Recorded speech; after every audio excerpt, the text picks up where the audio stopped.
Սա ուղիղ քաղաքական ուղղորդում է, ուղիղ։ Երեկվանից հաղթանակ դաշինքի անդամների եւ համակիրների տներում սկսված խոզարկություններն ու քրեական գործի հարուցումն է քաղաքական պատվեր որակում դաշինքի առաջին համար Սևակ Խաչատրյանը։ Ըստ հակակոռուպցիոն կոմիտեի նրանք ընտրակաշարք տալու, ստանալու եւ դրան միջնորդելու մեջ են մեղադրվում։ Նրանց նկատմամբ որպես խափանման միջոց ընտրվել է բացակայելու արգելքը։ Սևակ Խաչատրյանը սակայն վստահ է տեղի ունեցողը քաղաքական հետապնդում է։ Դա ես պատկերացնում եմ, եթե մենք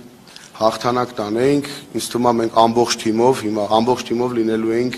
կալանավայրերում, ամբողջ թիմով լինելու էինք բանտերում։ Այս մարդիկ չեն կարողանում համակերպվել նաև այն մտքին, չնայած նրան, որ իրենք միանձնյա իշխանություններ ունենալու վաղար շաբաթում չեն կարողանում համակերպվել, որ կա թիմ, կան մարդիկ, ովքեր 10,000 ձայն են ստացել վաղար շաբաթ խոշորացված համայնքում։ Իրենք իրենց հաշվարկներում նայում են մոտ 5 ամիս, 6 ամիս հետո լինելու ազգային ժողովի ընտրություններ, փորձում են իրենց սև գործը կատարել, մեր թիմին շարունակել սևացնել, այն ամեն ինչի, ինչ որ ամբողջ քարոզարշավի ընթացքում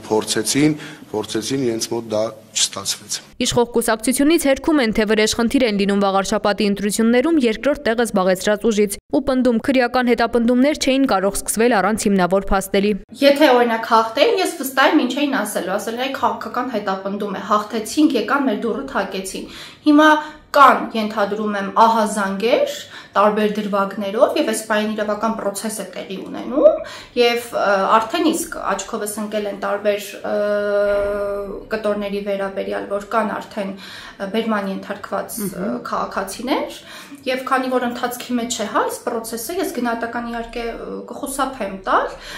կսպասենք իրավապահ համակարգի գնահատականին։ Մինչ իրավապահներն ընդդիմադիրներին են հետապնդում կաշառք բաժանելու մեղադրանքով, իշխանությունների կողմից ենթադրյալ խախտումների մասին Հայաքվե միավորումն է ահազանգում, որը դիտորդական առաքելություն է իրականացրել ընտրատեղամասերում։ Այս ընտրությունները աչքի են ընկել ընտրախախտումների աննախադեպ բարձր մակարդակով, մանավանդ նախկին Խոյ համայնքի տարածքում,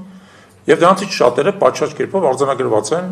մեր զեկույցում եւ ձեզ կներկայացվեն։ Մասնապես համատելով Գյումրիում եւ Փարաքարում այս տարի կայացած թիմ ընտրություններից, որոնք մենք եւս դիտարկել ենք, պետք է նշենք, որ այս ընտրությունները թեև առերևույթ ազատ են, սակայն տեղի են ունեցել քաղաքացիների ազատ կամքի նկատմամբ զանգվածային ներգործության պայմաններում եւ քարոզարշավի փուլում եւ քվեարկության օրը։ Եվ դա հիմք է տալիս ենթադրել, որ դրանք կրել են կազմակերպված եւ որոշակիորեն միտումնավոր բնույթ, դրա նպատակն է եղել ներգործել քաղաքացիների ազատ կամքի արտահայտման վրա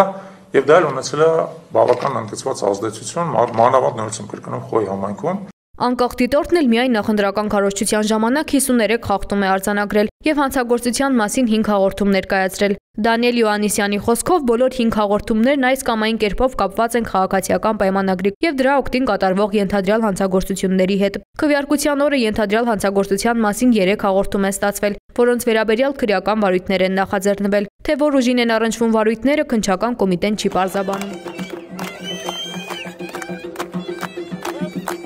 Ինչպես քվեարկության արդյունքների հրապարակումից հետո պարզվեց, իշխող կուսակցությունն ամենաշատ ձայները ստացել է Խոյ համայնքից, որի ղեկավարը նախկինում Արգիշտի Մեխակյանն էր։ Քաղաքասարակության ներկայացուցիչներն ու ընդդիմադիր ուժերը հիմնվելով սրա վրա եզրակացնում են, ճիշտ էին իրենց կանխատեսումները, որ իշխանությունը Խոյ եւ Վաղարշապատ համայնքները միավորել է միայն մի նպատակով, որպեսզի կարողանան բավարար ձայներ հավաքել հաղթելու համար։ Վաղարշապատ քաղաքում ի տարբերություն Խոյ համայնքի ընդհանրապես որևէ ուժ ընդգծված մեծամասնություն չունի, փաստորեն երկու ուժեր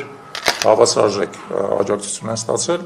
եւ եթե Վաղարշապատում տեղի ունենար ընտրություններ առանձին, ապա այս արդյունքներով, որտեղ կարող արդյունքներն տարբեր լինեն, բայց այս արդյունքներով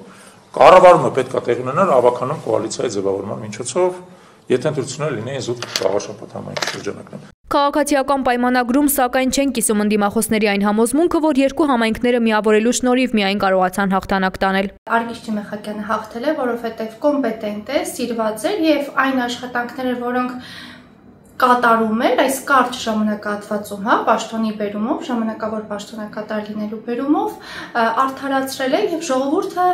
գնահատել է եւ իր վստահության քվեն է տվել։ Քաղաքացիական պայմանագիրը միանձնյա կկարողանա քաղաքապետ ընտրել Վաղարշապատում։ Ընդդիմադիր ուժերի միավորման արդյունքում իշխող ուժին պարտության մատնել չստացվեց Գյումրիի սցենարով, թե ինչ մարտավարությամբ են ընդդիմադիրները գնալու խորհրդարանական ընտրությունների, առայժմ փակագծեր չեն բացում։